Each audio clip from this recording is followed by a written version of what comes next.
approved by the ruling Guardian Council before they take effect. With FSN Spotlight, I'm Simon Marks. To recap the top stories. The US says it's deeply concerned about allegations of India's potential involvement in the killing of a Sikh separatist leader in Canada, urging India to cooperate with any investigations. India has suspended visa services in Canada as the row escalates. Nigeria says almost 3,000 suspected cases of cholera have been recorded in the last 8 months, with 84 people dying. And Ukrainian President Zelensky is expected to visit Washington, D.C. on Thursday as division grows in Congress over support for Ukraine. That's the latest feature story news. Simon Gaitan reporting. Well, bless my soul, what's wrong? I'm Dan. I'm TL, and we're from Blue Suede Connection. And we're excited to be part of the KCHW family. Bringing you 2 hours of Elvis and fun every week. Join us every Saturday at 7 p.m. right here on 102.7 KCHW. We are your Blue Suede Connection. I'm all shook up.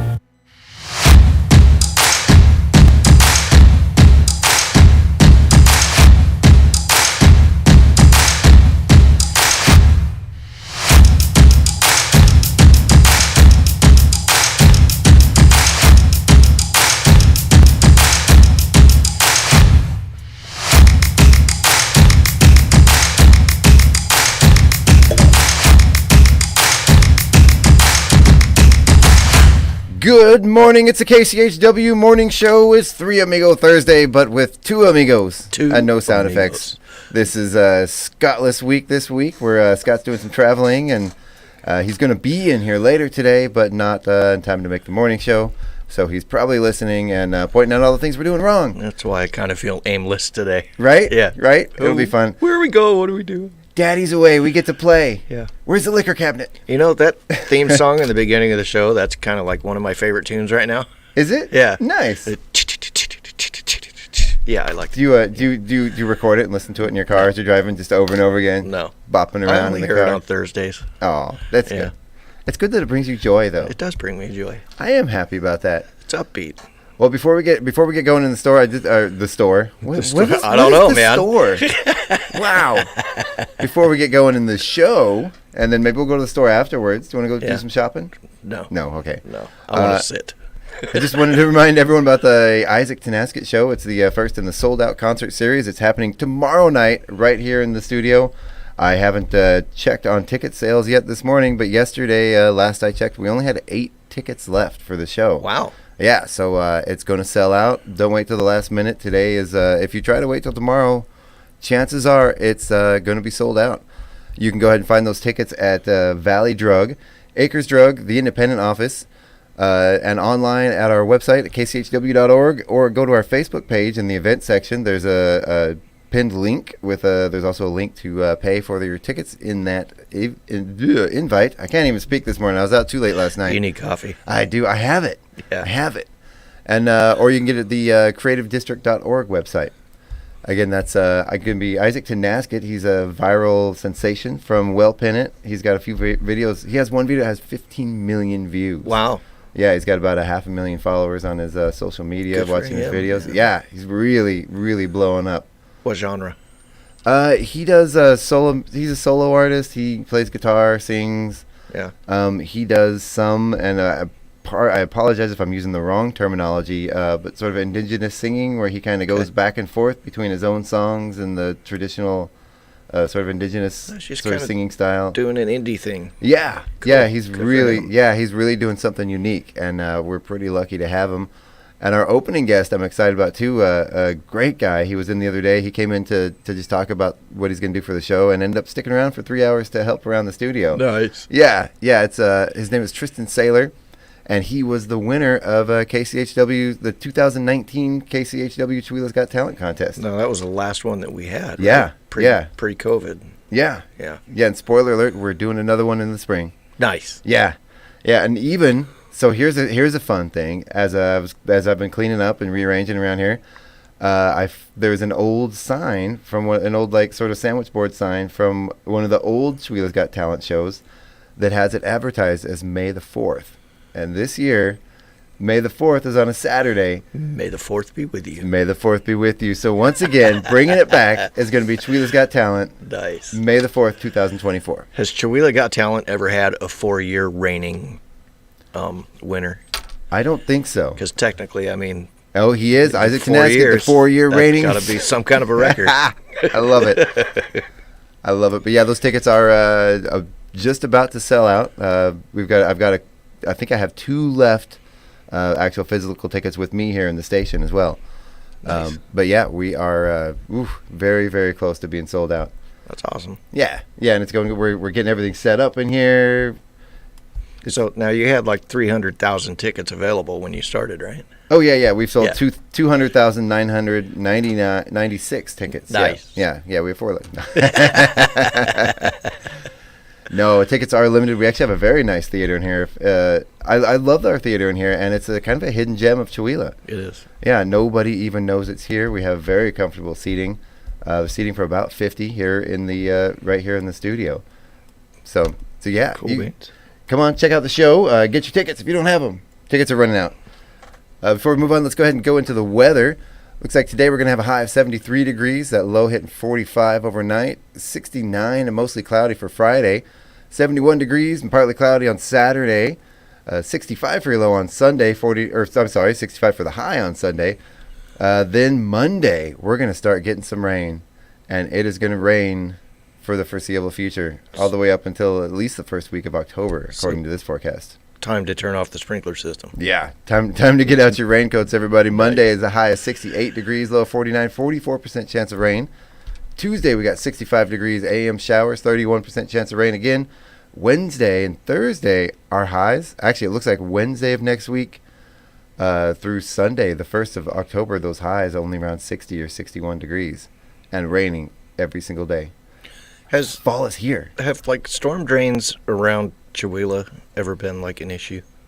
Like covered with leaves, and you get a lot of standing water? I don't really think so. I mean, I'm sure it has happened, but not enough to cause a major problem since I've been here. When I was working for the city on the other side of the mountains, the dark side of the mountains, we used to do this campaign asking people to make sure all the storm drain lids were clear of leaves and stuff.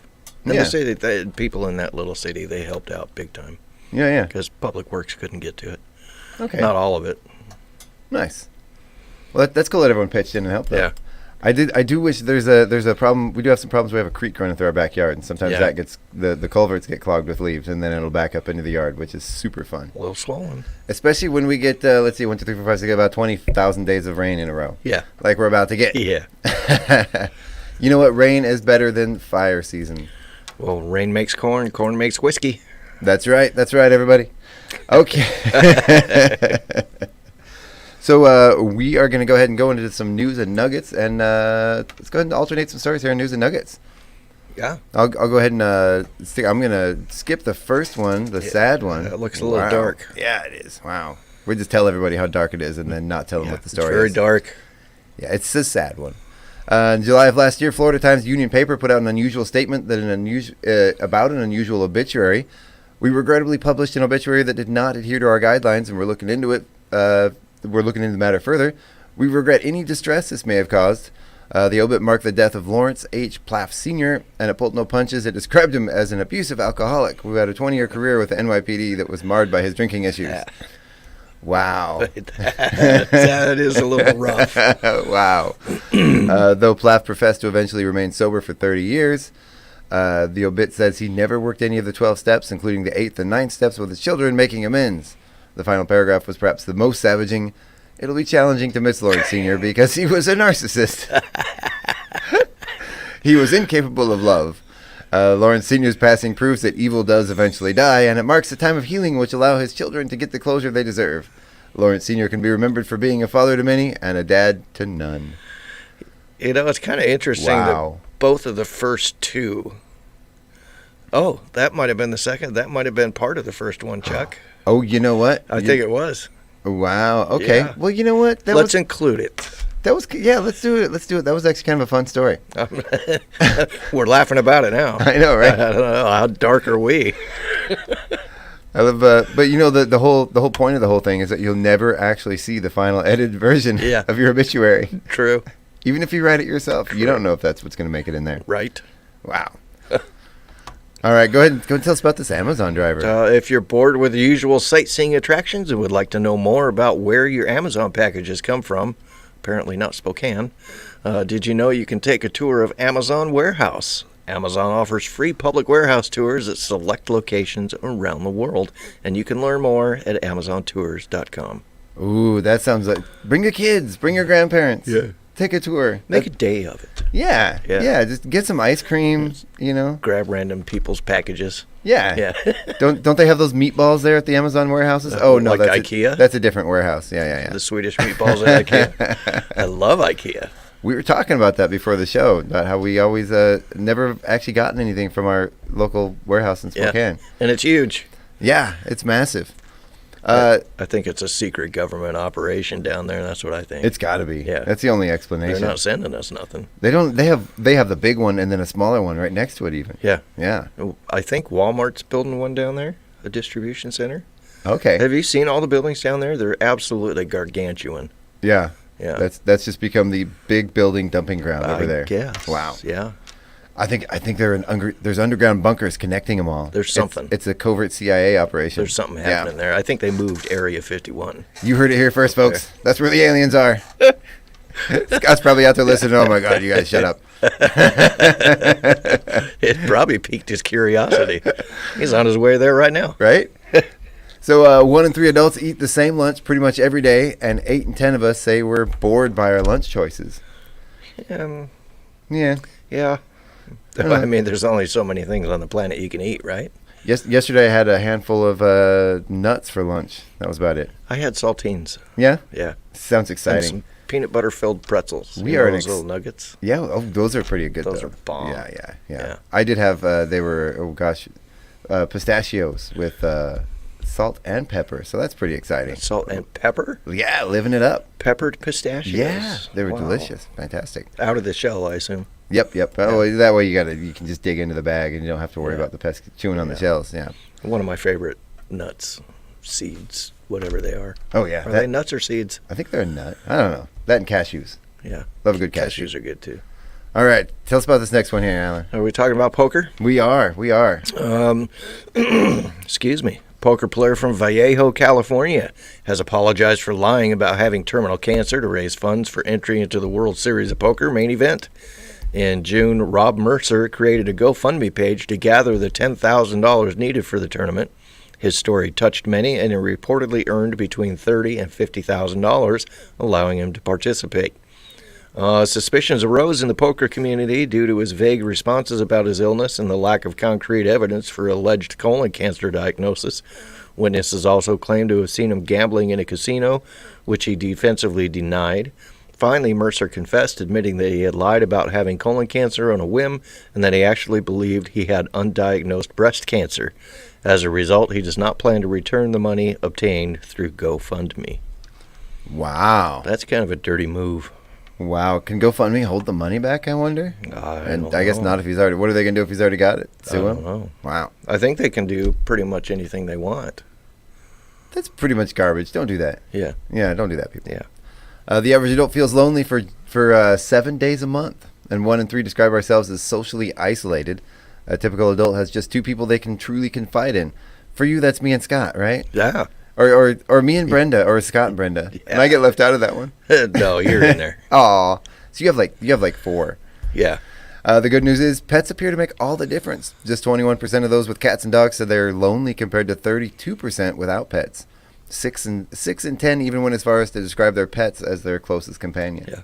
That's true. That's true. I mean, the end of a hard day, what do you go home? You go home, you sit on the couch, and there they are. Yep. Both of my dogs, they listen to me. Yeah. Not like when I'm asking them to do something, like come back in the house. They listen to your heart. Yeah. Yeah. Yeah. Yeah. And they don't tell anybody. I understand. I've got a little one. He's only got half a heart right now.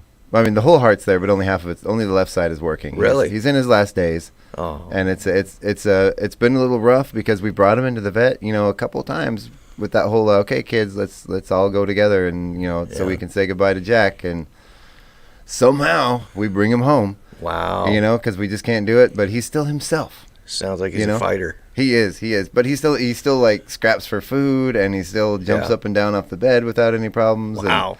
And We just have to bring him in every couple of weeks and get the extra fluid drained out of him. Get him recharged. Yeah. But he's on a new medication now, and it's actually working. Nice. Yeah. So that's unexpected and interesting. So maybe that other side started picking back up again. Nice. Lazy heart. All right. We got something about a supermoon here, Alan. Scott's coming in.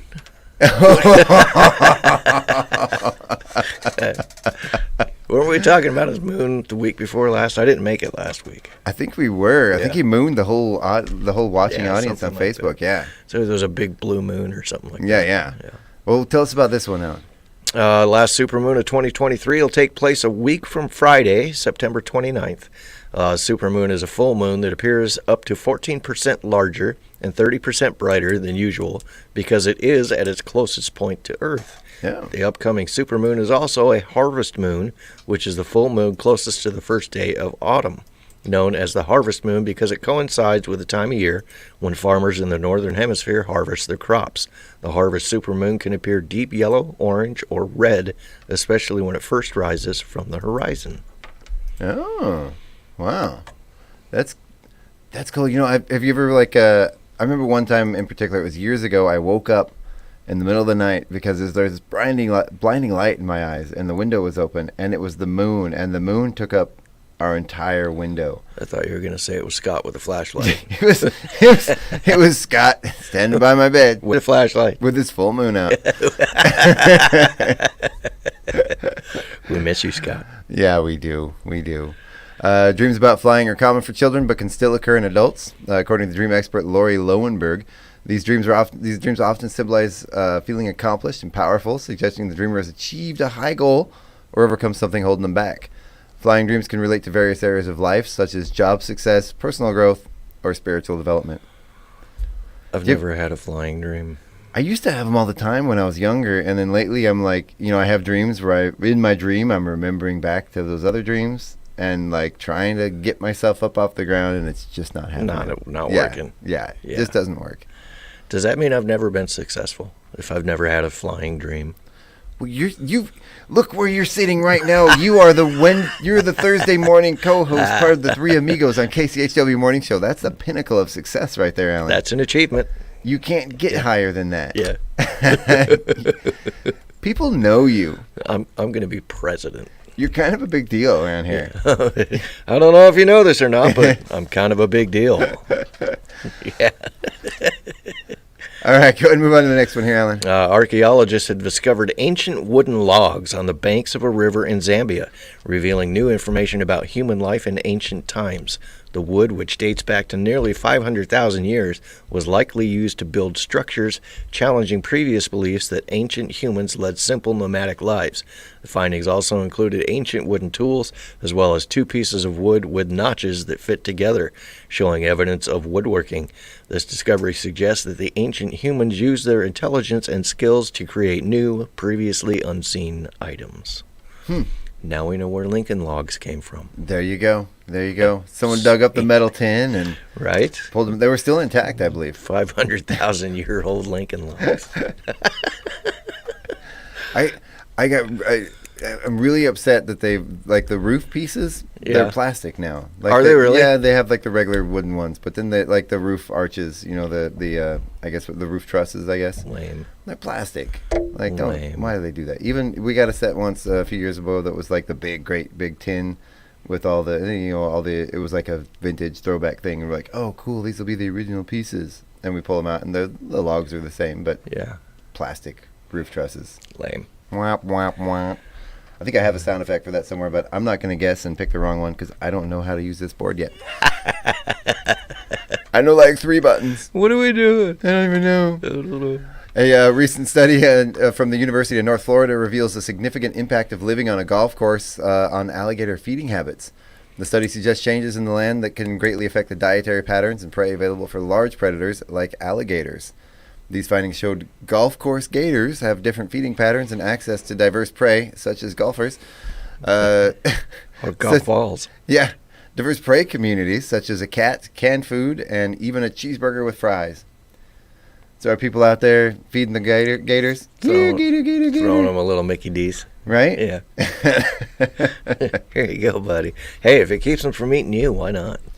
Here's a cheeseburger, dude.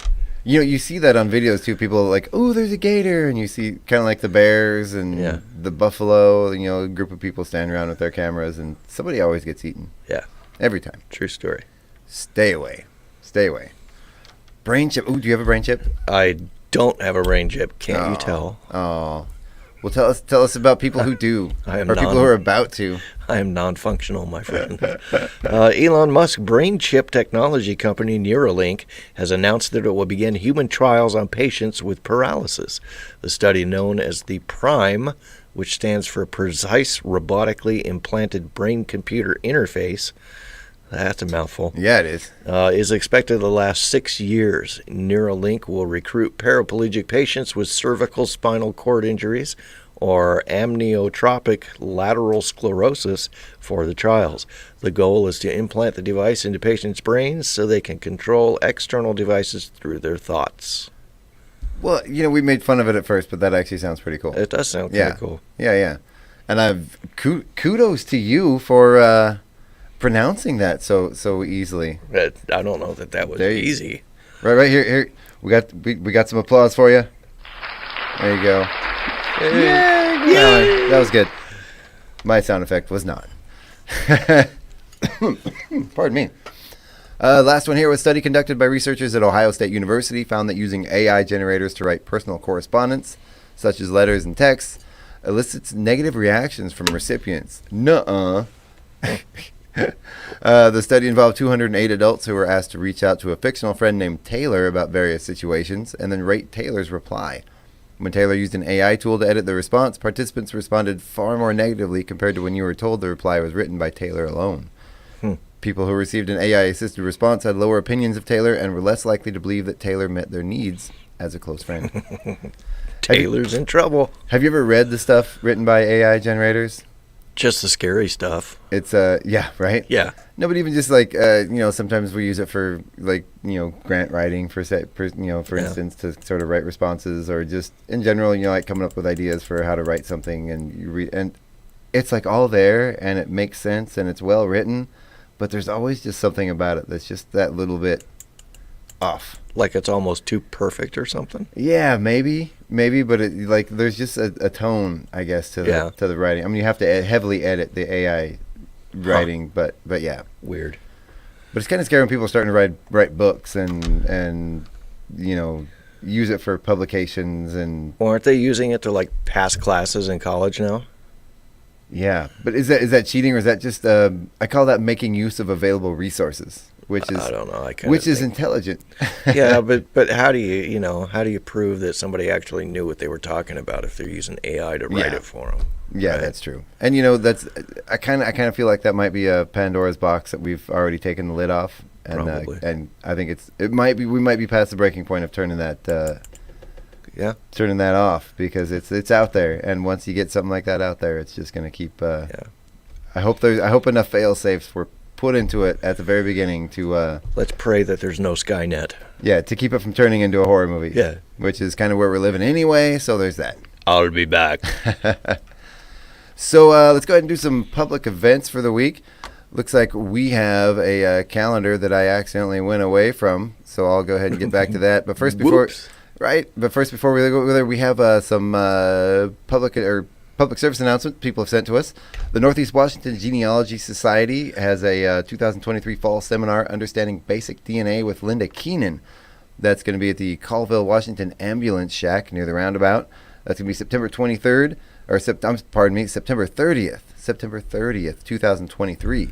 That check-in is 8:30. Classes are from 9 to 4 p.m. And in there you'll be learning about DNA and how to trace your ancestral history. My mom has a bedroom that is dedicated to her genealogy books. Yeah. She has hundreds of 3-ring binders of all handwritten, all hand-filled out with family tree information. Really? In them. Anytime anyone in my family, like even distant family, like third cousins or whatever, gets married, she then goes and tracks their whole entire family history. What a trip. She's been kind of obsessed with it for my entire life, and it's sort of her life's work is our entire. It's useful. It keeps you rooted. It is. You know, it lets you know where your roots are and why you are the way you are. And I spent a lot of time, you know, after school or on the weekends and stuff. The local Mormon church where we grew up had in the back room had their like genealogy room. They're like huge on that, Yeah. aren't they? The Mormon community. Yeah. So we spent a lot of time in the back room of the Mormon church growing up with the microfiche. You know, I really learned how to get good at that. You know, my mom said to me, "Go find this," and find it. It's actually kind of exciting when you spend hours scrolling through stuff and you're kind of getting bored, and all of a sudden like, oh. There's a family member in an old newspaper from the 1800s. You know, it's kind of it is exciting. Nuts. I can see it. It's a cool thing. But then like Ancestry.com came out, and like my mom's like 30 years worth of work was like done at the click of a button by someone by a computer. Right. No, that's the way it was for me too. The wife actually sent in there was some contest for one of those genealogy things. Yeah. It wasn't 23andMe or anything like that. I forget which one it was, but they ran a contest and she actually won the contest. Oh wow. And gave me the DNA kit to send out and fill in because I was adopted. Oh. And I have no idea who family was. Okay. Right? Other than I didn't have any connections to any biological family. Well, it turns out I have a half brother. Okay. Right. And I've talked to him a couple of times through social media and stuff, which is really Amazing. cool. Yeah. Huh. And I've got a bunch of cousins in the South. That's cool. Which is pretty awesome. And then, so I can actually trace the lineage back to being a Viking. Wow. Yeah. Wow. So you've regained some relationships with some of your biological family. Yeah, I've touched base with them. I mean, it's gone as far as like social media and stuff. Yeah. You know, but that's about it. That's a start, though. That's amazing. Yeah. Huh. I love those stories. Yeah, it's kind of cool. Wow. Thank you. That's cool. Okay, moving on to the next one. I want to keep talking about that, but we got to move on. That's amazing. So this is calling all current and future livestock owners or those who are simply curious about the process. The Stevens County Conservation District and Stevens County WSU Extension are hosting a livestock field day at the Vetter Demonstration Farm and Forest on September 23rd. That's going to be from 9 a.m. to 3 p.m. And this is going to be there's going to be butchering workshops. You can listen in on a local direct marketer panel about how to get your products into the market, learn about livestock economics and operations, nutrition, feed, pretty much everything you need to know about raising livestock and getting them out in the market. Cool. That's very useful around here. Then the last one we have here is from the Stevens County Department of Emergency Management. This is a very important one. They're offering a free community emergency response team or CERT training. That's from October 16th through 19th. That's at the Northeast Washington Fairgrounds. The courses are free, but the volunteers need to register on the Stevens County Emergency Management website. And this training is the training you need to. It's the first step of becoming a trained volunteer, emergency response volunteer for Stevens County. You want to go be a fireman or a emergency responder? I can't do the fireman stuff. Yeah. They're too physical. Those kids are amazing, aren't they? I tried out for Bothell Fire Department. Yeah. And almost made it through their physical test. Oh, wow. But I got so there was the part that I failed on was the hose carry up 3 flights of steps. Mm-hmm. And I made it 3 steps from the top. Oh, yeah. And my legs just said, "No, you're not doing this." I think when I first moved here, I was approached. You know, was it a fair or something? They had the street closed off, and they were trying to recruit people, and they're like, "Hey, come be a fireman." And at the time, I was much larger than I am now. Right. And I was like, "Oh, that'd be really neat," but I can't I can't do that stuff. Look at me, I'm fat. You know. Look at me. Right. And then now that I've lost the weight, but I've also got some nerve damage, so I don't think I can't. My legs and stuff aren't what they used to be because I was paralyzed for a while. And I can't go up and down the ladders like I need to be. That was a scary time for you. It was. Interesting. But you guys here at KCH Radio helped me through it. Nice. Yeah. Nice. KCH Radio. Did I say KCH Radio? Yeah. I think it's KCHW 102.7. All right, moving on to our event calendar. Today is Thursday. Tomorrow morning, we have the Truly Chamber of Commerce meeting over at the casino from 7 to 8 a.m. Then free pickleball up at the golf course from 9 a.m. to 11:30. You have to bring your own pickles, though. Unfortunately, there are no pickles provided for the free pickleball session. Then the farmers markets from 11 a.m. to 3:30 over at the city park. And this is a new one that's on the calendar that I didn't see before, but I had heard about it. On Saturday, and that is, where is the time? Saturday at 10 a.m.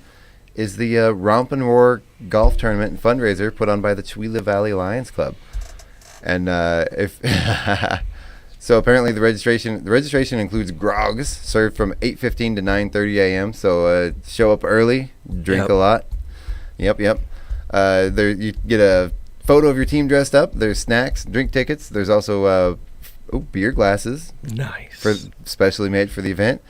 There's going to be games, poker prizes. So show up at 8:15 a.m. for some liquor and poker first thing in the morning. Outstanding. Perfect. I love it. There's some great pictures on here, though. People in their teams dressed up.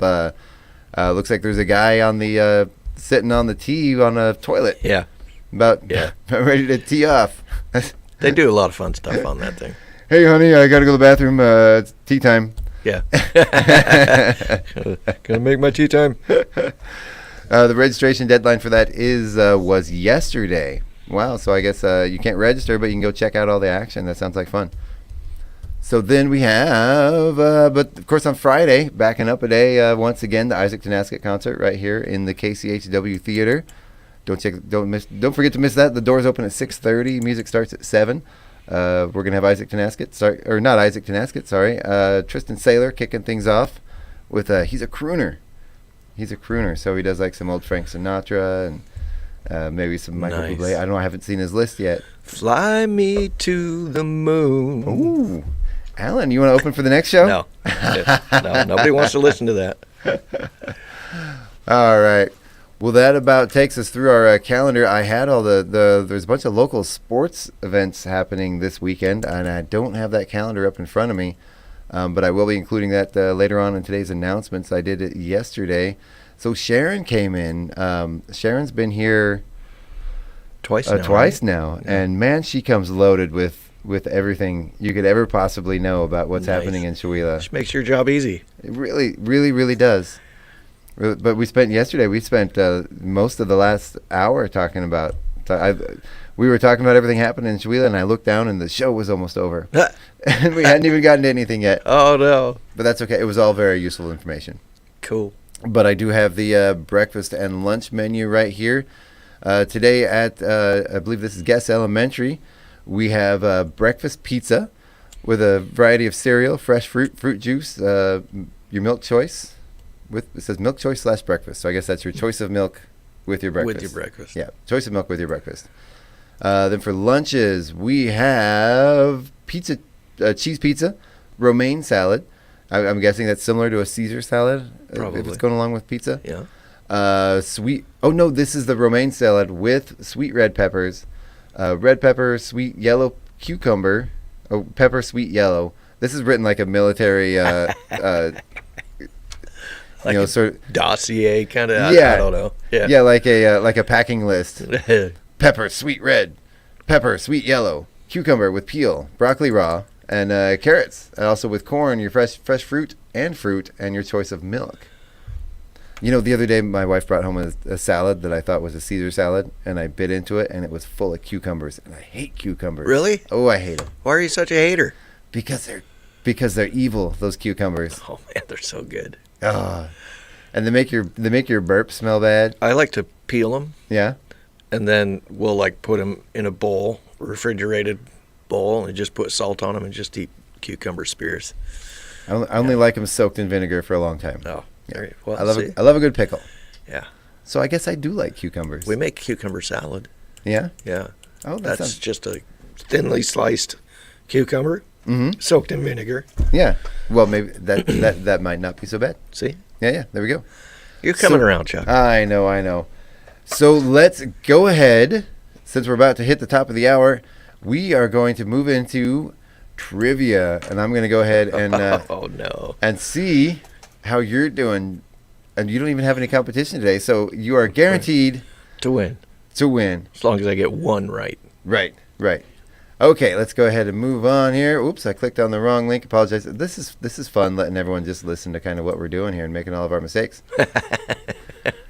Okay, so we have the first one up here. Americans consume 200 million of these little things each day. They are small and colorful.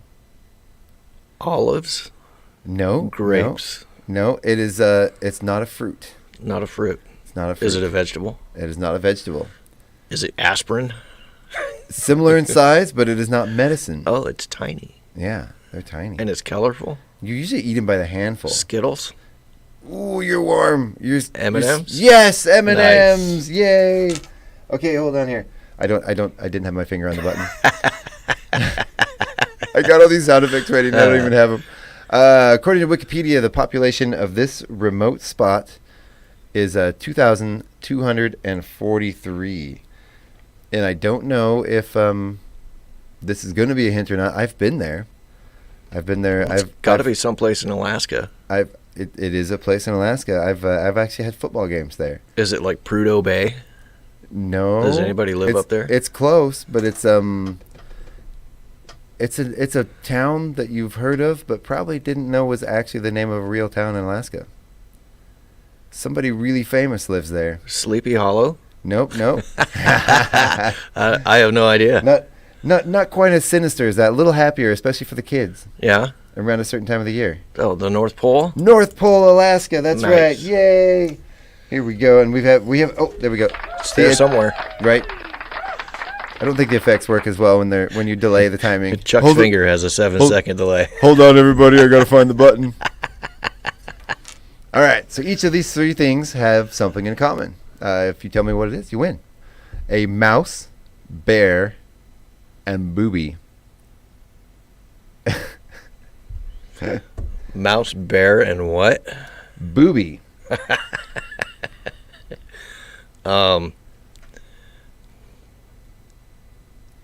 Mouse, bear, and just so I can say it again, booby. They all have a nickname that starts with a T? Oh, Is that right? No. But the answer does begin with a T. Really? Yeah. Mouse, blank, bear, blank, and booby, blank. Trap. Trap. That's what it is. There you go. Nice. Okay. Next one here. It's easier when you got the first letter. Right. Yeah. Garter, rattler, and cobra. This is an easy one. Belt. Ooh, no. Snake. Yes, there you go. The next one here is a birthday, thank you, and get well. Cards. There you go, cards. See, you got that one first shot. Yeah. Good job. Okay. November, ballot, and Tuesday. It's voting. I'll give that to you. It's election. It's It's Super election. Tuesday. It's election. Yeah. Okay. All right. Let's move on to the last one here. This is answer wrong and win. Perfect. Yeah, answer wrong and win. On what part of the body do you wear socks? On your fingers. Oh, very good, very good. Okay. I do think there are finger socks though. There might be. Isn't that what they? Oh no, they call them toe socks. The ones with Mittens. You ever wear the socks with the that actually have the individual toes? I couldn't even imagine how uncomfortable that would be. I can't stand having things between my toes. All right. Name something a janitor would need to do his job. I don't know. A transistor radio? There you sure we'll take it. Although it seems like it does make the job easier when you have some music. They all carry Walkmans. Yeah. And they dance as they mop. Yeah, they haven't quite graduated the iPods yet. Right? Like in all the movies where you see the janitors alone in the building at night just going away to flash dance. Yeah. You know? Yeah. Who is the star of the Indiana Jones movies? George Washington. There you go. That's a good one. Oh, this next one, God, that would be hard to get it right or wrong. Yeah. Name a country that begins with the letter C. Bolivia. There you go. Is that a country or a city? It's a country. What gonna count it as a country? It's a country, isn't it? I don't know. I'm not good at geology. Me, geology. See, I told you. Oh, that was my good dorky laugh. All right, really quick. We got about 5 minutes before we go to the break. Do you want to go ahead and give us our local birthdays? Yeah, and then I'll fair bring enough. us our celebrity birthdays, and then we'll get out of here and take a break. If I can read that. What is today? 21st? So Yep. we've got Tom Rancourt Oliver Scott Garash, Sherry. I don't know. I can't even read this. Oh yeah, it's I really. don't have enough light over here. Sorry, it's kind of dark in here. There you go. I'll give you the light. We have a bad ballast in the light here in the studio, so if we turn on the overhead light, it goes woo. Sherry Jazeka? Does that sound right? Let me see what we got. Third one down? Okay. Yeah, looks like. Do you want me to go ahead and do it? Yeah, go ahead. Okay. Finish it off. Okay, Tom Raincourt, Oliver Scott Garash, Sherry Gisecki. That sounds right. I don't know. And then Barbara Haas Murray and Barbara and Haas Murray and Dennis and Lori Poor have anniversaries today. Nice. There you go. If you see them out about town, point and laugh, tell them we were talking about them on the radio. Or don't. Or That's don't. rude. Or do. Or because do. it's fun. It's us. Right? We have on our celebrity birthday calendar today, TV and film producer Jerry Bruckheimer is 80 years young. Now, did Jerry do CSI? Is he the one that does CSI? You know, I know the name, but I have no idea. Yeah. I don't have a clue. Crime Scene Investigation, something That like sounds about right. Okay. Is that your favorite show? Maybe Law and Order. Dun dun. Yeah. Yeah. Stephen King, the author, is 76. Bill Murray is 73. Still funny. Ethan Coen of the Coen Brothers is 66. Dave Coulier is 64. David James Elliott from JAG is 63. Nancy Travis from The Last Man Standing and the Kaminsky Method is 62. Rob Morrow from Numbers and Northern Exposure is 61. I believe he was the radio guy in Northern Exposure, wasn't he? I don't know. I don't know. Cheryl Hines from Curb Your Enthusiasm is 58. Abby Lee Miller from one of the Dance Moms, 58. Country singer Faith Hill, also in the Yellowstone prequel, 1883. For a second, I thought it said she was born in 1883. I'm like, there was a mistake there. It doesn't say what her age was, but she was born in 1967. Not as opposed to the popular belief that she was not born in 1883. Actor and singer Billy Porter, Tony Award winner, is 54. Alfonso Ribeiro from The Fresh Prince of Bel-Air and In the House is 52. Luke Wilson from The Royal Tenenbaums, Legally Blonde, is 52. Autumn Reeser from The Entourage is 43. TV personality from, we all know her from The Simple Life, is 42. Maggie Grace is 40. She was in Lost. Joe Mazzello, who was the young boy in Jurassic Park, he's 40. The little kid from Jurassic Park is 40 years old. Isn't it crazy that it was that long ago? It's crazy that even I remember him from watching Jurassic Park as being the little kid. Crazy. And now he's a full-grown adult. Ryan Guzman from Heroes Reborn and Pretty Little Liars is 36. And singer Jason Derulo is 34. So we're going to go ahead and save the rest of that till after we come back from the break. We're going to go ahead and take a quick one and be right back in a little bit. We'll see you when we get back. Have a good break, everyone.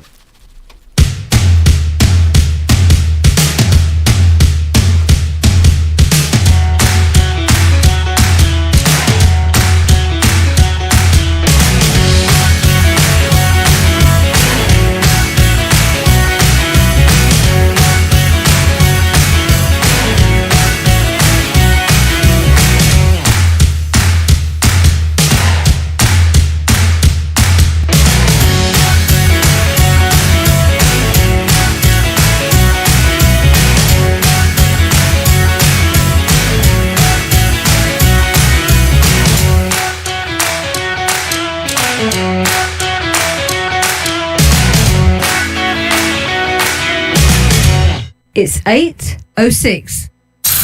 You're listening to Northern Lights Public Radio on 102.7 KCHW, Chewelah, Ford, Tum Tum.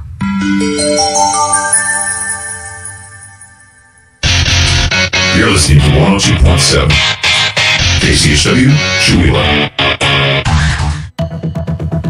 The Public News Service Dawn Newscast, October the 21st, 2023. I'm Mike Clifford.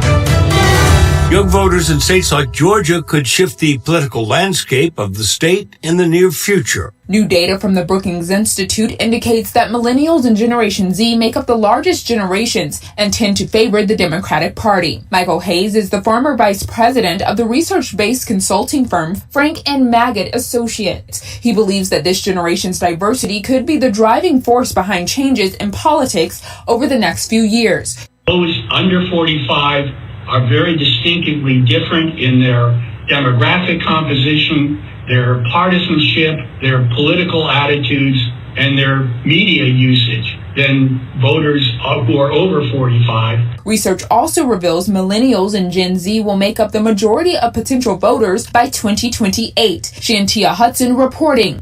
According to research from the Alliance, a majority of young Democratic voters prioritize protecting abortion access and other key issues like democracy reform. Republicans are more concerned about the economy and inflation. Attorney General Merrick Garland offered a fiery defense of the Justice Department's investigation of Hunter Biden Wednesday, telling a House committee he was not Congress's prosecutor and would not reveal details of the inquiry, no matter how much pressure lawmakers applied. That from the New York Times. The Times reports during a grueling hearing before the House Judiciary Committee, Garland repeatedly refused to answer questions about internal deliberations or offer explanations for decision-making in the investigation or the two federal indictments of former President Donald Trump. And people in rural America are 5 times more likely to live in so-called ambulance deserts, areas far from an ambulance service or station, than those in urban areas. The study from the Maine Rural Health Research Center says half of all residents who live in ambulance deserts are in rural areas, more than 25 minutes from an ambulance station. Keokuk, along the banks of the Mississippi in eastern Iowa, has seen its population shrink to fewer than 10,000, with a sharp decline in ambulance service.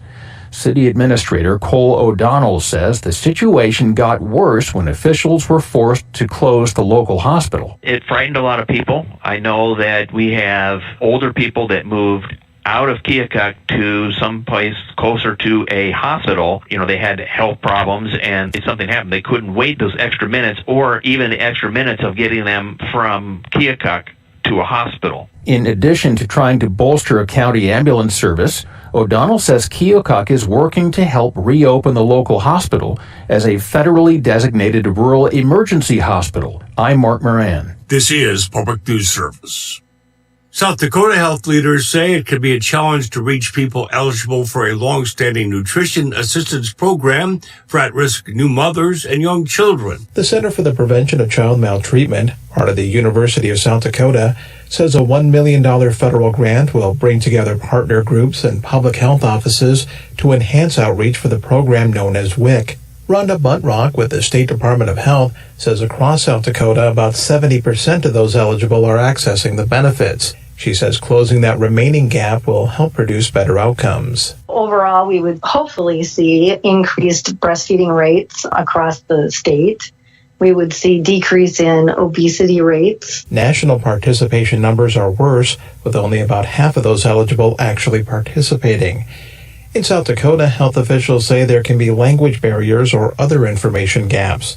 The project aims to study those barriers, establish mobile units, and improve training for WIC staff. I'm Mike Moen. A new grant aims to boost that outreach. While many Wyomingites of Hispanic descent came from Mexico, there is a lesser-known population from the old Spanish settlements of southern New Mexico. Dr. Tricia Martinez with the University of Wyoming has been documenting oral histories of families who came to the Cowboy State along the Manito Trail, a corridor now occupied by Interstate 25. She says most came to work and support their families. In northern New Mexico, the reality was really hard in terms of socioeconomic conditions, and so migrating outside of the state was a necessity for survival. Workers from New Mexico and southern Colorado were recruited to work on the railroad, in the sugar beet industry, and as sheep herders in the early 20th century. I'm Eric Galatis. Finally, Danielle Smith lets us know Pennsylvania governments could save taxpayers millions and reduce pollution by transitioning their fleets to electric vehicles. Currently, there are over 40,000 electric vehicles registered in the Keystone State, according to the Pennsylvania Department of Transportation. Flora Cordoni with Penn Environment Research and Policy Center says government shifting to electric vehicles would significantly reduce fuel and maintenance costs, which also improves air quality. She adds that Pennsylvania could save taxpayers more than $360 million by transitioning government fleets to electric vehicles. The switch to electric vehicles to light-duty vehicles would also reduce global warming pollution in Pennsylvania by more than 800,000 tons, emitting 64% less than vehicles powered by gasoline. So that's huge in helping us tackle the climate crisis. And then at the same time, the switch would also clean up our air. This is Mike Clifford for Public News Service. Here are some great radio stations, your favorite podcast platform. Find our trust indicators at publicnewsservice.org.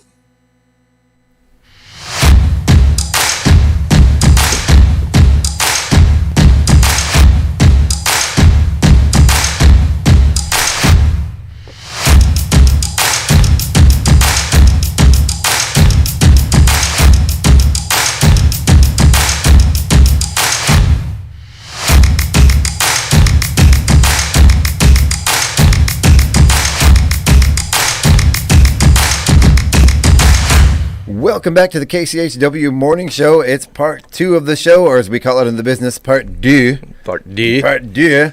It's 3 Amigo Thursday, but with only 2 amigos today. We are without Scott for the week as he's traveling, and we're having a good time. Dad's gone. We've raided the liquor cabinet. We made a mess of the living room. Yeah. Yeah, we ate all the frozen pizzas. Yes. We're having a good time. I think you smoked a cigarette. Yeah. Wow. I may have. One of Dad's. You're going to get in trouble when Dad gets back. Not sure it was tobacco. Yeah. Ooh. Ooh. So, well, no, it's not too early in the morning for that, I guess. So, I don't know. Yeah. Not my cup of tea, sir. Yeah, I know.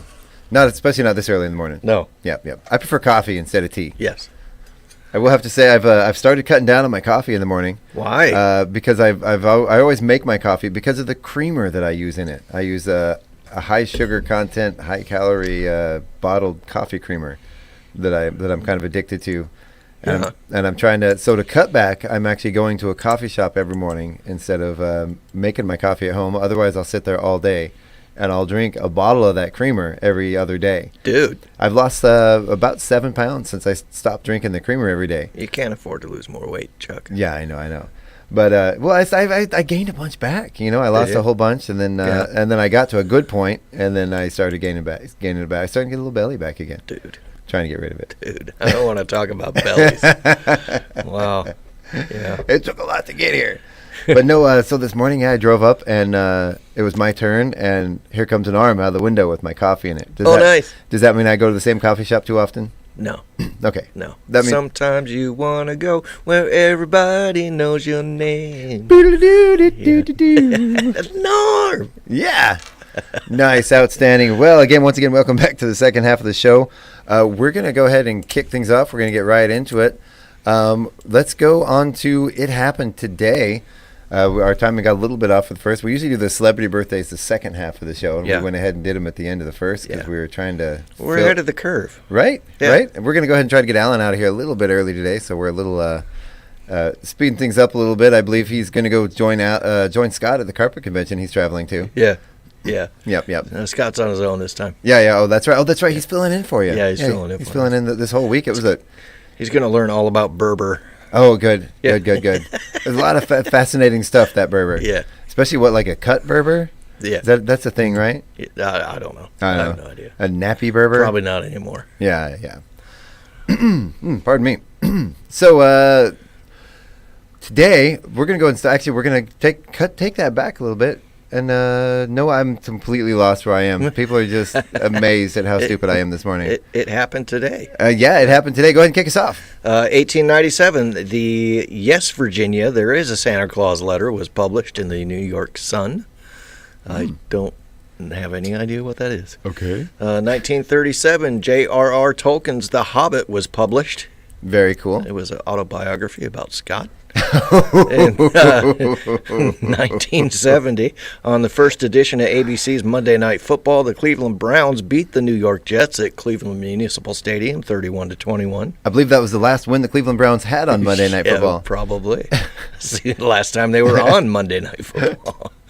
2003, a Florida man, imagine that, who bought a biscuit jar on eBay, found the seller was the New Jersey brother he'd never met.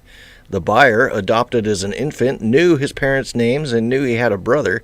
When he found the seller had his father's name, the two talked, realized they were brothers, and began corresponding by email. Wow. That's kind of cool. Wow. 2011, Google's new social network service, Google Plus, was released to the general public. That one faded away fast. Is that even still a thing? I don't think so. Wow. I think they did away with it. There's what it was a Google Workspace now is like the commercial business one, and it's got a lot of features. None of them work well. Really? Yeah. Were they trying to take over LinkedIn? I don't know, but there's all kind of email features and stuff, and there's a lot of really cool stuff there that theoretically can be done. Yeah. It's just a matter of figuring out how to do it. I don't use any of that stuff. 2016, Facebook CEO Mark Zuckerberg and his wife Priscilla Chan pledged $3 billion to medical research to cure, prevent, or manage all diseases by the end of the century. 2017, researchers announced the discovery of the first brainless animal that sleeps, the jellyfish Cassiopeia. Oh, I thought they were talking about the Cats of the Morning Show here at KCHW. Yeah. We're just a bunch of brainless jellyfish. We're brainless jellyfish and we sleep all the time. Yeah. Interestingly enough, if you catch me about 1:30, I have a hard time keeping my eyes open over there. Yeah. Fair enough. 2021, McDonald's announced plans to drastically reduce plastic in its Happy Meals by 2025. As long as they keep the buckets at Halloween. Are they talking about the packaging or the actual food? Well, obviously the packaging. They can't reduce it in the food. Yeah. That would cut into profits. We still got to keep the plastic food. Moving on to special events. It's International Day of Peace, Miniature Golf Day. It's Chai Day. Did you bring your chai tea in today? I did I know not. you're a big chai tea drinker. It's a Farm Safety Day for kids, Pecan Cookie Day, or Pecan Cookie Day, or as my father-in-law says, Pecan Cookie Day. Pecan. It's School Backpack Awareness Day, and it was School Backpack Awareness Day the other day. I thought because it was already on our list, and I had the question: is it to be aware of the school backpacks? Like, there's a backpack, or is it like? Like a day to like gather them and give them out. I don't know. Yeah, I don't know. Just either way, be aware of them, people. It's World Alzheimer's Day. It's World Alzheimer's Day. Sorry, Alzheimer's joke aren't funny. It's Escapology Day. Free Queso Day. Ooh, I'm down for that. Ooh, 7-Eleven. We should go around to all the. Ooh, yeah. You know what we used to do growing up? Like I'd go fishing and hunting stuff a lot with my dad, and it was a tradition. At the end of the morning, we'd come home. We'd go up pretty early and come home. Before Fairly noon, late, around lunchtime. Yeah. Oh. Depending on the day. Some days we come in hunters. later. What's that? Good hunters. Yeah. Well, sometimes we go fishing. We go fishing. We'd leave at like 4 a.m. Yeah. So by noon we were ready to come home and go to sleep. Burned out. And this was long before it was even a thing that most gas stations offered, because they would have like the nachos and then they had the hot dogs, and we would actually get yelled at by at least in our local area at the gas station we went to, get yelled at because we'd put all the nacho toppings on the hot dogs. And I don't know why that wasn't like standard things. Why just couldn't you do chili that? Cheese dog. It might have just been this one gas station. They always yelled at us like, you can't put that on the hot dogs. That's for the nachos. We're going to have to charge you for a hot dog and nachos. Wow. And I'm like, we would be like, but we're just making a chili cheese dog. And they're like, we don't sell chili cheese dogs. I'm like, yes, you do. Standing there with a chili cheese dog in my hand. You've got the stuff. I think it was just that one gas station, man. They just did not like people thinking outside the box. Wow. Or I guess a chili cheese dog isn't really that far out of the box. No soup for you.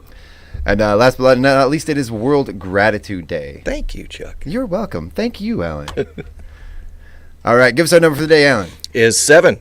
Oh? That is the most loved number, with 10% of people choosing it as their favorite number. That's wild. I remember for years as an adult, I had this. Remember, there were these little like plastic pencil boxes that you would bring, you know, like for school. Yeah. I had written on that in crayon for years, "I love 7," and it always used to mystify me. Like, what? Why did I write "I love"? I think I was 7 years old at the time. Yeah. And I wrote "I love 7" and like did a bunch of art and drawings around the number 7. I could say that. I could see that if maybe you were really into Star Trek. Right? Remember 7 from Star Trek? Well, who doesn't love 7? Yeah. Yeah, that's true. 7 and 9. She's fantastic. Moving on to the... I distracted you. You did. Yeah, you got me thinking about 7 and 9. Yeah. Are you a Star Trek fan? Yeah, from time to time. We're huge Trekkies Yeah. in our house, and yeah, there's a lot of really good Star Trek out these days. The new one. Have you watched the new series? No. So yeah, the Strange New Worlds. They've kind of gone back to the original format of the original series, but also they've completely thrown any format out of the window at the same time. So they've kind of gone back to like sort of episode of the week type things. Huh. But then there'll be like a standard, Trek series, and then there'll be one that's very serious and very dark and very, like really serious episode, and then they'll follow it up with like a musical episode.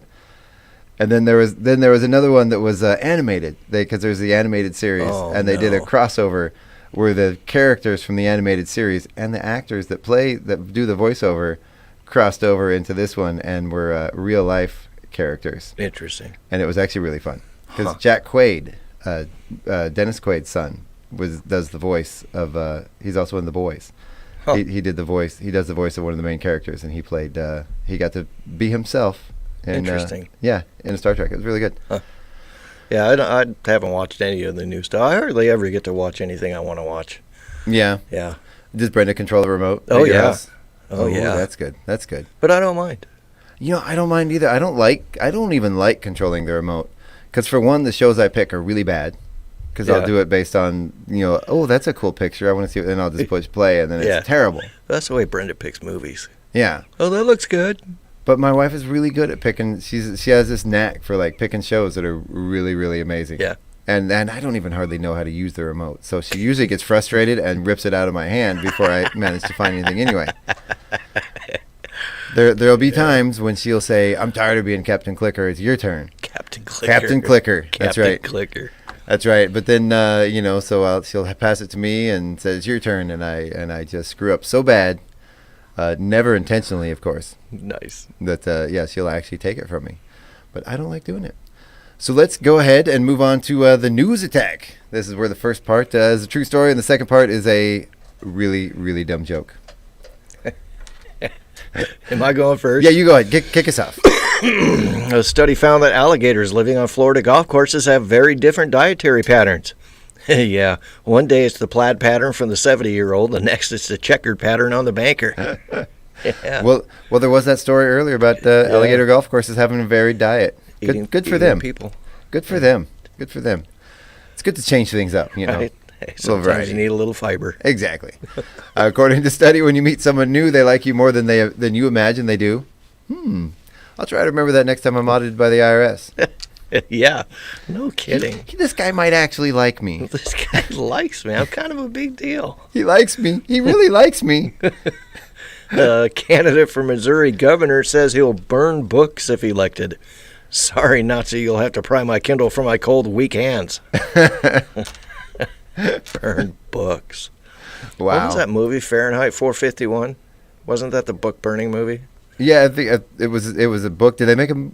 I'm surely they made a movie out of it, right? I mean, it's a very famous book, but yeah. That's. I know there's a movie out there. Yeah, that's meta though. A book about burning books. Yeah. We were going to do I'm totally back, getting us off track here, but we've been working on doing a radio play with the Park Avenue Players, and we've been having a hard time finding, with licensing and all that, to find something that can be played on the air. We had a really great one. We were talking about it. I even talked about it on the radio. It was a play about a radio station doing a radio play.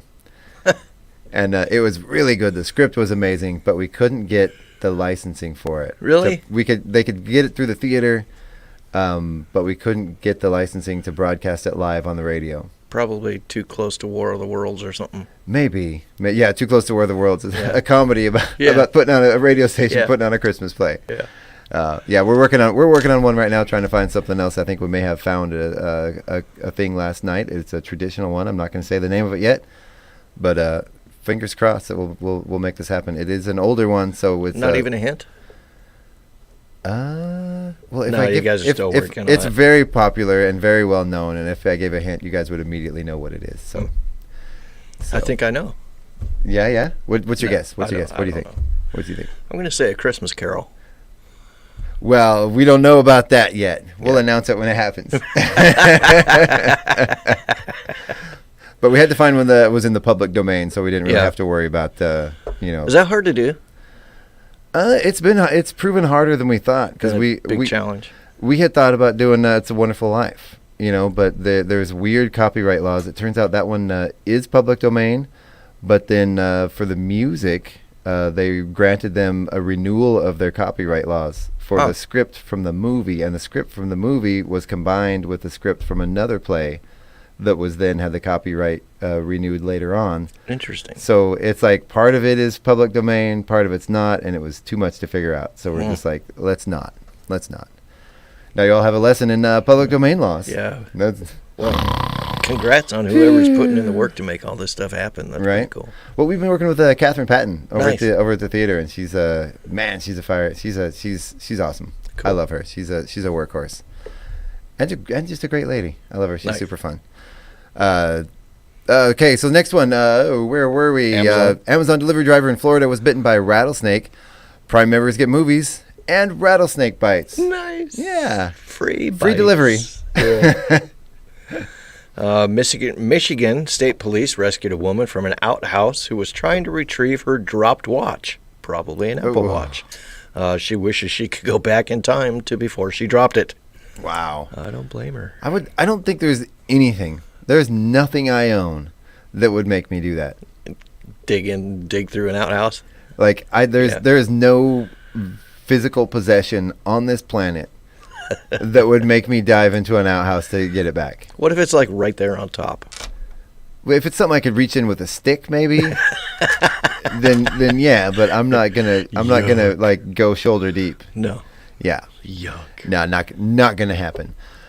Survey finds most women on dating apps want the guys to have full-time jobs and be fully vaccinated of back hair. Vaccinated.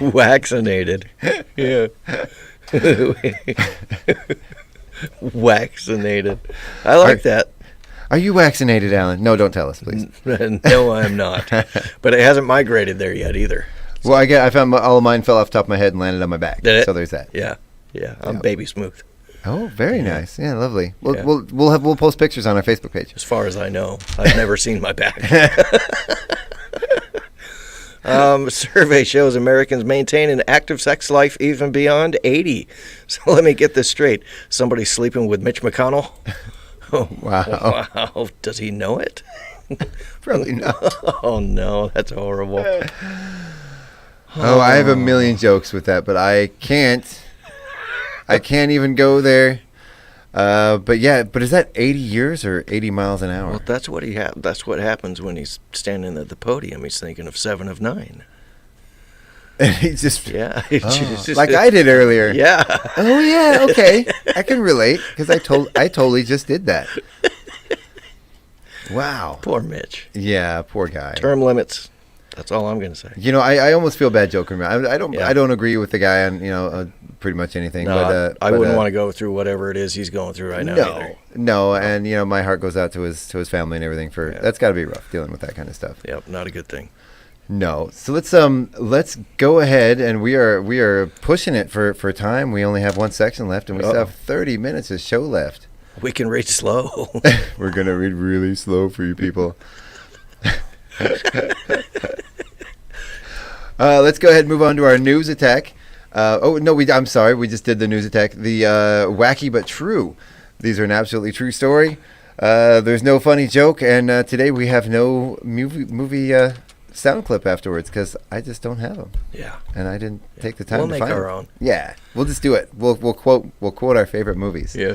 A woman in Michigan had to be rescued after getting stuck in an outhouse while trying to retrieve her Apple Watch. You hear about this?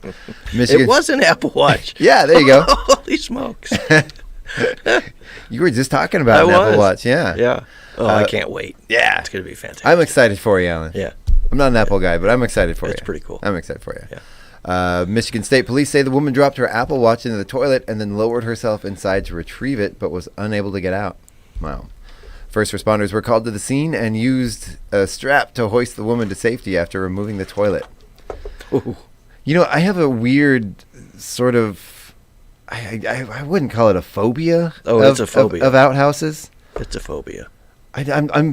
Well, my specific phobia goes further than that. I'm terrified someone's going to knock it over while I'm in there. Yeah. Every time. No, I got the same fear. Yeah. I won't use a porta potty. Yeah. You know, and one time I was at the it was actually the Valley Fair out in Valley, and it was like 104 degrees out that day.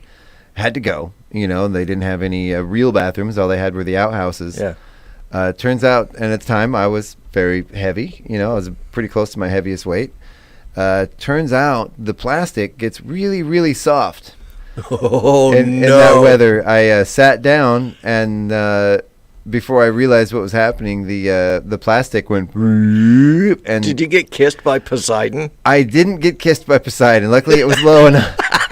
It was low enough down. It didn't happen, but I was inches away, man. No thanks. It was early in the day, and the fair had just started, so that hadn't. Can you imagine those things midday? Oh man. Luckily the treasure chest wasn't full. You'd meet Neptune himself, right? Wow. Yeah. It was ugly, and kind of a weird segue from this is a kind of, I guess, an ask for the radio station. We're looking for an iPad. If anybody has like an old iPad they don't use, we need something to help with our sound system. Does it have to be an iPad? Probably not. No, just some sort of pad that would be an Android. Yeah, probably. You just need a tablet. Yeah, something. We got for one of our acts this week, and for future acts, there's a really great way we can communicate with our soundboard that we have for our sound system here in the stage. Setting up, for people that have backing tracks and that sort of thing, using a pad that can connect and control our sound remotely through a pad through our soundboard. Make things a little bit easier for us. Does it have to have wireless capability? Nope. We can plug it right into the board. Oh. Yeah.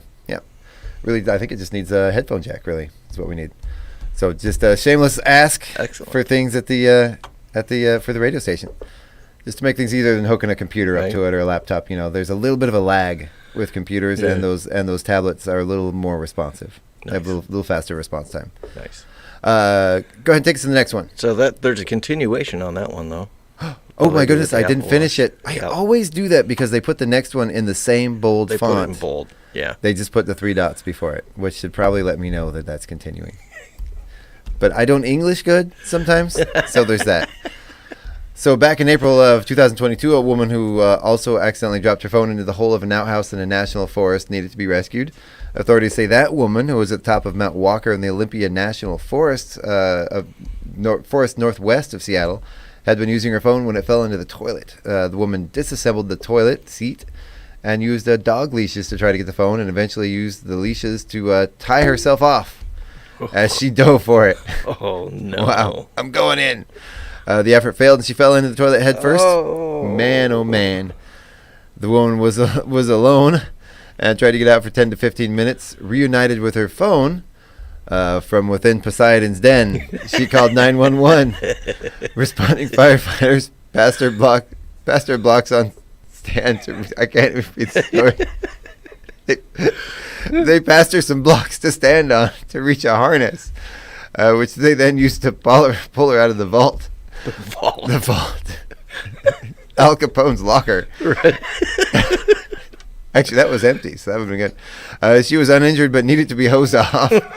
She refused medical attention and went on her way. That's kind of a funny story, but gross. That is so gross. Sick. Wow. I was going to say at least she was smart enough to try to use the leash, but then she just got dumb all over again. She Got kissed by Poseidon. I can't even. He got up close and personal with him. Wow. Ice cream spill closed a section of Pennsylvania Turnpike. A hit and run on the Pennsylvania Turnpike left the road covered in ice cream. State police are on the hunt for a driver who caused a Freightliner truck carrying the ice cream to overturn, spilling its delicious contents all over the roadway. Wow. Free ice cream. Yeah. Alan on the scene. Right next to Fetterman. On his hands and knees, licking up the ice cream. Robert pulled a gun in a convenience store in Vietnam, scored $300 worth of cigarettes, then headed for the door. He had his gun pointed at customers too, and they didn't take kindly to it. Once the robber turned his back, all the customers jumped in. One of them grabbed the robber's pistol and ran off. What, did he just take the pistol and leave? Hey, free gun. Right. Someone else took something from the robber's pocket and also took off. Police arrested the robber and decided not to worry about tracking down the other people who robbed the robber. Wow. I mean, I guess they didn't really... Free pistol. Well, I was going to say they didn't really rob any, but they did rob the robber. Yeah. He didn't need that stuff anyway. Turnabout's fair play. Right. I wonder if they took the $300... Oh, no, because he had $300 worth of cigarettes, not $300.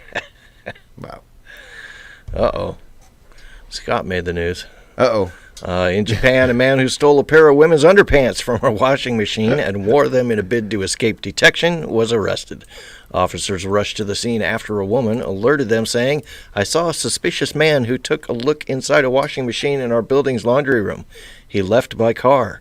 The woman told the officers the license number of the car, and police were waiting at the man's home to arrest him.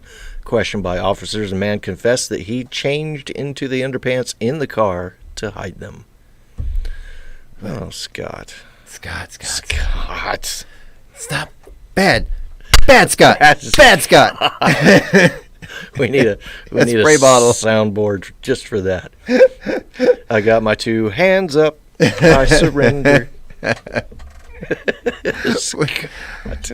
need a spray bottle for Scott. I feel bad. He's not even here to defend himself. He's not even here to laugh at it. So that's like the real reason Scott's not here this week. Right? Actually, I kind of hope he's taking this time to sleep in. Got arrested in Japan. Scott lied to us. Oh, no. Hey, guys. I got to travel to the area. Can't be the show this week. Sorry. We got family stuff. Wow. A gas station attendant in Germany called the police after he caught a customer drinking from one of the gas pumps. Officers at the scene said the man was drunk, so they called an ambulance to take him to the hospital.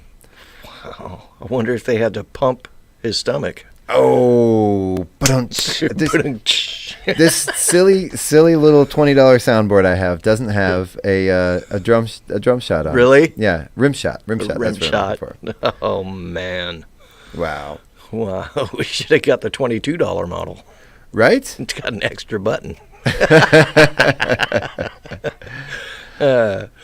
Right. Trail of feathers found across New Zealand. A trail of white feathers had appeared across the Waikato region in New Zealand, sparking speculation and confusion. Some suggested humorous explanations for the phenomena, such as a pillow fight or a political statement.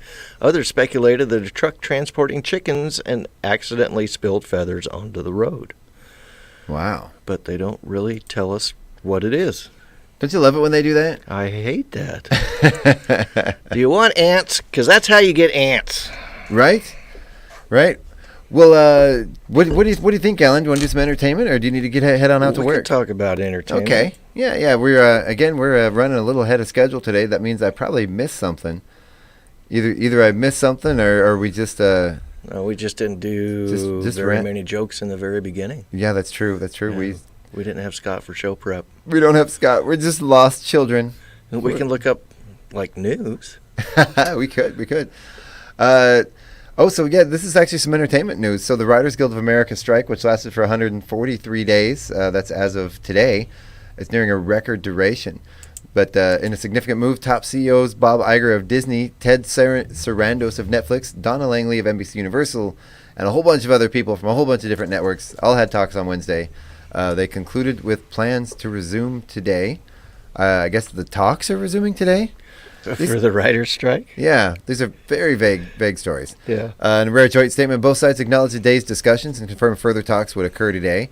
Okay, there we go. Yeah, the talks are consuming. Thank you. The talks not filming. Yeah. The talks on Wednesday were described as encouraging. Previously, CEOs had allowed professional negotiators to handle the discussions, but they've become more personally invested as the strike has progressed. We did a little story yesterday. I'm going to talk about it again, about some of the actors. There's this whole nonprofit thing they've started to help support. There's a lot of background jobs in film that, they're not the best paying jobs. They're enough to get by, but so a lot of these celebrities have started this thing. It's an auction where each of them are auctioning off crazy, wacky things. Some of them are like, they'll come to your house and do a painting of your dog. They'll sit down and do the crossword puzzle with you in the local newspaper. One of my favorites is the lady, and I'm repeating the same thing I said yesterday, but I don't care because it's hilarious. The lady from Ted Lasso. Do you watch Ted Lasso? No. She we just got a message from Scott. Yeah, we did. With something I can't repeat on the air. Yeah. We love you, Scott. He wants to get amorous. That's what I was going to show you. I just pulled it up on my phone. That's awesome. Poor guy. Thank you for listening, Scott. Yeah. We're sorry you're listening, Scott. No, but it's the actress that plays the woman that owns the soccer team, and she is auctioning off. She was the actress, if you remember in Game of Thrones, when Cersei Lannister was paraded naked down the street with some sort of religious woman, a nun or however, walking down the street, pointing her finger, yelling, "Shame, shame!" Same actress. She is auctioning off a day or a certain time period of following around the person of your choice, pointing at them, yelling "shame." Oh, I'm gonna hire her to follow you. Oh yeah, I was gonna say we should. Shame. Oh man, I deserve it. It's probably the one way we could walk down the street naked. Right? I still don't think we'd get away with it. Shame. That would be shameful. We could start a fundraiser to have her follow Scott around for not being here this week. It would bring to light a situation that many males suffer from, and that's booty erosion. Booty erosion? Yeah, because we don't have any booties. No, none at all. No. I've especially after I've lost weight, it's become more like a sheet of paper. More I'd say like a pancake, I guess, kind of flapping in the breeze. Yeah. Like if someone actually left a pancake hanging on the back of their car. Yeah. That's pretty much what I got. Flapping in the breeze. Yeah. A Ziploc bag hanging from a nail. Oh, I'm kind of jealous that you get to read this next one. Some of these are my favorites. Oh, which one? Is this the horror movie? Yeah, thing? yeah. In time for Halloween, Freddy Krueger has been named the most iconic horror film antagonist in a new survey. Survey found the horror maniac was favored by 54%, followed by other icons like Chucky, Ghostface, and Jack Torrance. Friday the 13th was named the most iconic horror movie, followed by A Nightmare on Elm Street, Carrie, and American Werewolf in London. Oh, I haven't watched American Werewolf in London since I was a little kid. I don't think I've ever seen it. Oh, really? It's probably not very good. It might not be. I don't know. I don't even remember what it's about. I just remember one of my favorite horror movies as a kid was called Cat People. And it was about these they turned into cougars or something. Black Panthers, I think, is what they turned into. That was documentary, Chuck. It was probably really, really bad because I remember being really young and enjoying it. And it probably also, being the 80s, was not child appropriate at all. Yeah. Because very few movies were back then. Yeah. Even some of our favorites. That was a good time, huh? Good times. Yeah. Good times. I also had so I was a big Freddy fan as a kid. Yeah. Especially as a little guy. I just loved the horror movies as a kid. The dumber the better. Yeah. And I had a life-size Freddy Krueger poster hanging on the wall at the foot of my bed. Yeah. And I would sometimes wake up in the middle of the night, groggy, unaware of what was going on, Spooky. and there's Freddy Krueger staring at me. Yet somehow I found him comforting. I did, because he always said the funny jokes and everything, and the one-liners and the little quips, and I found him immensely entertaining. And what makes those Freddy Krueger little gears up there work, Chuck? I don't even know, but I had a deep, close friendship with the man himself, Freddy Krueger. I tried to make a Freddy Krueger glove. Mm-hmm. With the knives and stuff. Yeah. My dad was a little upset because I took one of his archery gloves. Yeah. I had the whole costume, the sweater and the mask and the glove with the plastic ones and the hat and everything. I wore that like 3 years in a row for Halloween. Yeah, because it was my favorite, and I kept that glove. My kids, I still had the glove, and it got ruined. It was old. It got ruined with my kids playing with it. Do you treat Halloween like you do Valentine's Day? You wait until the day after when the costumes are all on sale? Oh no, I'm already planning my Halloween stuff. Paying full price for your costumes? No, Halloween is Halloween is a big deal in our house. Yeah, that's we do it up. Big tradition for you. Well, and we live on a street off the main path. Yeah. For trick or treating, and we decorate our house every year. We generally do a pretty elaborate decoration, and we've almost become a tradition of people will come to the next street over just to come to our house, and then go back over to Main Street. Cool. So yeah, nice. Yeah, it's kind of fun. Nice. We kind of slacked last year, or the year before last, especially being paralyzed and all. Yeah. The next one here, I'm going to skip ahead a couple because those are boring. This one, a lot of people like Yellowstone. Yeah. Yeah. So the popular TV series Yellowstone made its broadcast TV debut last night on CBS, drawing in 6.6 million viewers. That's a big increase from the show's premiere back in 2018, which had 2.8 million viewers. So I thought, it said it made its broadcast TV. That's the sequel or the prequel, right? TV debut. Yellowstone? Yeah, because Yellowstone already played. It's the prequel to it, right? The prequel was 1883. Right. Is that the new one? I haven't watched it. Is that the new one that's playing? No, not anymore. Okay. Yellowstone's supposed to come back on in November. Oh, okay. The new season. Oh, this next one I'm actually kind of excited about because the Blue Beetle actually looks fun. Yeah? And then we'll go ahead and get out of here because you need to get to work. Blue Beetle may not have been a box office success, but the DC Studios superhero flick has positive reviews on Rotten Tomatoes from both critics and regular movie fans. If you didn't make it to a theater to catch Blue Beetle, the film will be available for early premium digital ownership at home for $25 on Tuesday, September 26th. However, if you're holding out for a physical copy to add to your shelves, Blue Beetle will be available to own on 4K UHD, Blu-ray, and DVD on October 31st. Haven't seen it. I have read a couple of the comics, but not a big fan.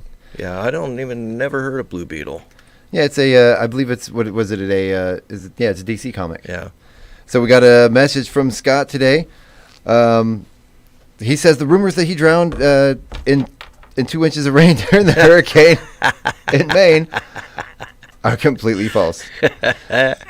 What is it? Rumors of his demise have been greatly exaggerated. Greatly exaggerated. Greatly exaggerated.